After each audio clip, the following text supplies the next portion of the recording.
అదరగొట్టే కారం రంగు రుచి ఆచి కారం పొడి.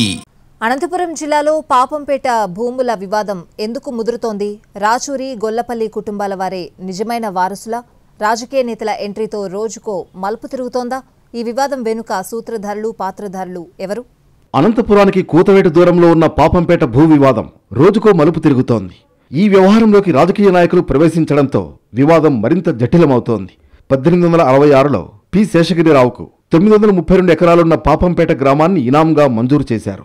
ఆ తర్వాత చాలామంది చేతులు మారుతూ రాచూరి గొల్లపల్లి కుటుంబాలకు దక్కింది. వీరు తమ అవసరాల కోసం 1964 వరకు కొన్ని భూములు విక్రయించారు.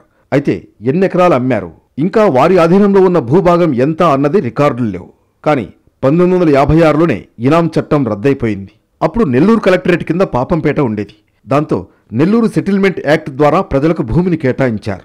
అయితే 70 ఏళ్ల తర్వాత రాచూరి గొల్లపల్లి కుటుంబాల వారు వచ్చి ఈ భూమి తమదేనంటున్నారు. దాంతో 15,000 కుటుంబాల నివాసం ఉండే ఊరిని కబ్జా చేస్తున్నారంటూ ప్రచారం జరిగింది. కానీ ఇప్పటికే ఇళ్లు నిర్మించుకున్న వారి జోలికి వెళ్లడం లేదని, ఖాళీగా ఉన్న 20 ఎకరాల భూమిని అడుగుతున్నామని అంటున్నారు. ఈ క్రమంలో వివాదం మరో మలుపు తిరిగింది.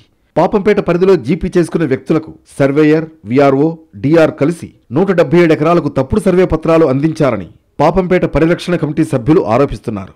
1948 రైత్వారి పట్టా యాక్ట్ ప్రకారం సెటిల్మెంట్ ఆర్డర్స్ పొందిన వారే అసలైన యజమానులని చట్టం స్పష్టంగా చెబుతోందన్నారు. మరోవైపు పాపంపేట భూముల బాధితుల పక్షాన సిపిఐ నాయకులు ఉద్యమాన్ని చేపట్టారు. ఇప్పటికే పలుసార్లు నిరసనలు తెలిపారు.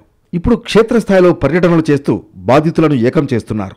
ఈ నెల 31న సిపిఐ జాతీయ కార్యదర్శి కె రామకృష్ణ పాపంపేటలో పర్యటించనున్నారు.